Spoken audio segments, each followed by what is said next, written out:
Janaki FM 106 megahertz Janaki समाचार में अपने के स्वागत है। इस रात से सुनाल जाओ समाचार। एक का मुख्य समाचार।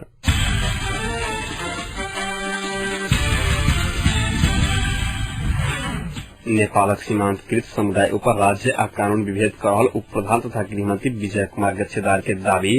प्रधानमंत्री भट्टराई पद में छोड़लता आंदोलन से हटावाक नेकपा माओवादी के कार्यवाहक अध्यक्ष गजुरेल के चेतावनी। अपने चाहिए का संचार माध्यम के समावेशी बनावन में सकल सूचना तथा संचार मंत्री यादव के कहब। बॉलीवुड का पहले सुपरस्टार राजेश खन्ना के अपने निवास में आए निधन। आत्मघाती बम आक्रमण में सीरिया के रक्षा मंत्री के जान गए।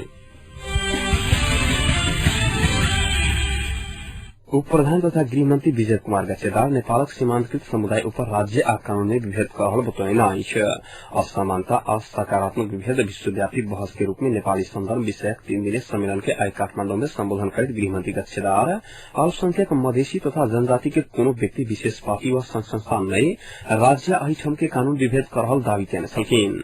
गृहमंत्री गच्छेदार आ बनवाला संविधान पहिचान सहित के बनल मात्र जातीय विभेद अंत्य कर आसान हेबाक विश्वास व्यक्त कैने छलखिन। सम्मेलन में बेलायत अमेरिका लगायत देश के ख्याति प्राप्त विश्वविद्यालय के संलग्नता रहल। 3 दिवसीय सम्मेलन नेपाली संदर्भ में विभेदक जटिलता और समाधानक उपाय में केंद्रित रहत बताओल गेल।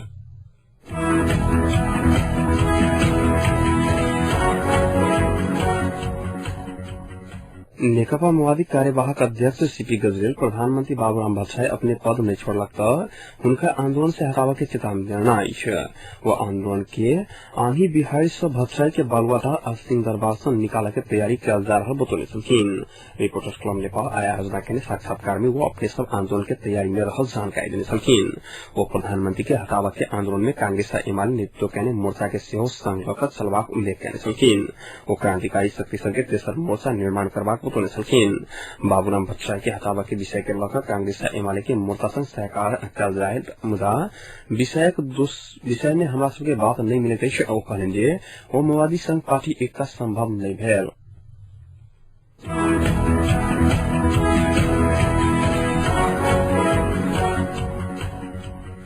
सूचना तथा संचार मंत्री राजकिशोर यादव अपने चाहिए का संचार माध्यम के समावेशी बनावा में सकल आरोप लगाना। वो नेपाल टेलीविजन रेडियो नेपाल गोरखापत्र संस्थान तथा राष्ट्रीय समाचार समिति के समावेशी बनावा के प्रयास का बादो पूर्ण रूपेण सफल होगा नहीं सकल स्वीकार करना। संचार माध्यम के समावेशी बनावा के प्रयास का बादो पूर्ण रूपेण असफल होगा नहीं सकल स्वीकार कर संचार माध्यम समावेशी बनावा दबाव देवाक लेल अनुष्ठान पर बैठल मधेसी पत्रकार सब संग बातचीत करते वो अपना की घेराबंदी रखला के कारण समावेशी किछु करन नहीं सकल हुनक कहब छलैन। ज्ञातव्य है जे मधेसी पत्रकार समाज काल्हि सँ मधेश मीडिया हाउस के सभा कक्ष में अनशन शुरू केने अछि।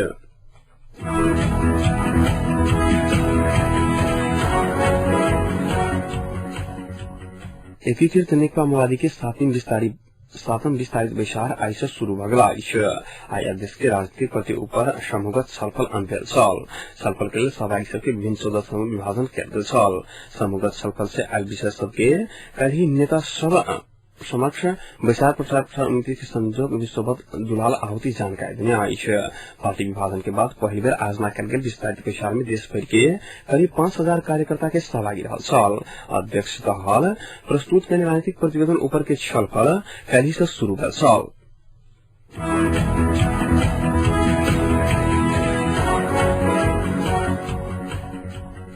नेपाली कांग्रेस केंद्रीय सदस्य डाक्टर रामशरण महत वर्तमान अवस्था के राजनीतिक निकासक लिए राष्ट्रपति दल सबके निकास के वातावरण मिलावल आग्रह करवाक बतौना। संविधान सभा के विघटन के बाद संवैधानिक हैसियत राष्ट्रपति के मात्र भेला से संरक्षण के हैसियत से निकासक लेल प्रक्रिया शुरू कर पड़त राष्ट्रपति के मात्र अधिकार दल दावी समेत केने छलखिन। कपिल वस्तु सदर मुकाम तेलीबा में पत्रकार सब संग बातचीत कर संविधान सभा पुनर्स्थापना के लिए दल सब मिल का मात्र विकल्प के रूप में मात्र संविधान पुनर्स्थापना हो सकता एक दूसर प्रसंग में वर्तमान अवस्था में राज संस्था और राजावादी सब मौका के फायदा उठावक खोज ओहि के लिए संक्रमण काल जल्दी अंत कर दिस लगवाक चाही बतौने छलखिन।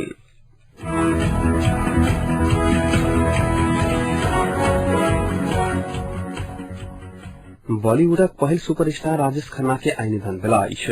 69 वर्षीय खन्ना के मुंबई स्थित निजी निवास आशीर्वादू में निधन भेलाइछ। किछु समय से गंभीर बीमार रहल खन्ना बेर बेर अस्पताल में भर्ना होइत छलाइक। पछिल्का बेर बीतल शनि दिन लीलावती अस्पताल में भर्ना भेल हुनक चिकित्सक सब मंगल दिन डिस्चार्ज केने छलखिन। राजेश खन्ना आराधना, अमर प्रेम, सफर, कटी पतंग, आनंद लगायत चर्चित फिल्म में अभिनय केने छलाइथ। 29 दिसंबर 1942 में अमृतसर में जन्मल राजेश खन्ना के वास्तविक नाम जतीन खान रहलाइछ। 1966 में वो पहिल बेर पर्दा में आयल छलाइथ। मुदा वास्तविक अभिनय देखबाक राजेश के 1969 में फिल्म आराधना के प्रतीक्षा करऽ पड़ल छल। हुनक 14टा फिल्म सुपरहिट भेल छल।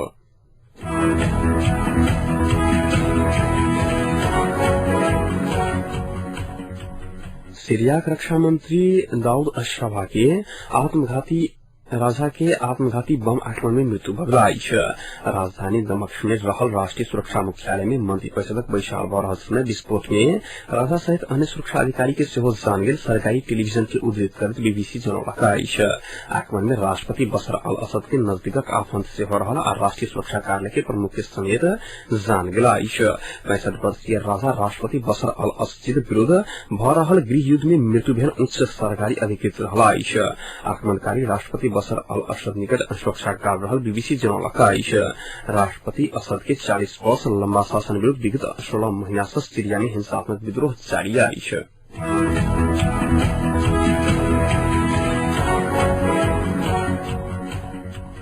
अब तापक्रम जनक तापक्रम 35 डिग्री सेल्सियस रहलाइछ।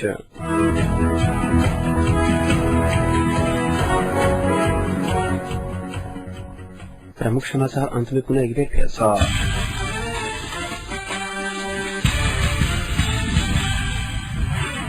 नेपालक सीमांकित समुदाय ऊपर राज्य आ कानून के विरोध कर रहल उप प्रधानमंत्री तथा गृह मंत्री विजय कुमार गच्छेदार के दावी प्रधानमंत्री भट्टराई पद में छोड़लक आंदोलन से हटाबाक नेकपा माओवादी के कार्यवाहक अध्यक्ष गजवेल के चेतावनी। अपने चाहिए का संचार माध्यम के समावेशी बनावा में सकल सूचना तथा संचार मंत्री यादव के कहब आत्मघाती बम आक्रमण में सीरिया के रक्षा मंत्री की मृत्यु और बॉलीवुड पहिल सुपरस्टार राजेश खन्ना के अपने निवास में आई निधन। अहिक संग आजुक जानकी समाचार एतै सम्पन्न होइत अछि। समाचार कक्षक सम्पूर्ण सहकर्मी के संग हम राशन आज्ञा चाहब। समाचार दोसर बुलेटिन के संग काल्हि भोर उपस्थित रहबे करब। ताधरि के लेल सुनैत रही जानकी एफएम 106 मेगाहर्ट्ज। नमस्कार, शुभ रात्रि।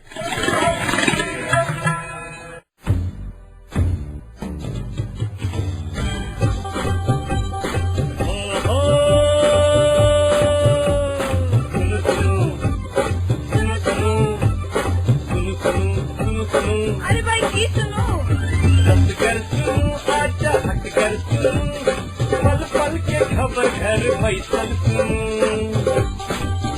जानकी मन माथे खबर बात आई जानकी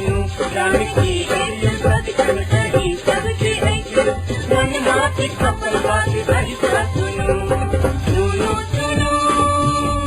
मिथिलांचल गर्व जानकी एफएम 106 मेगा।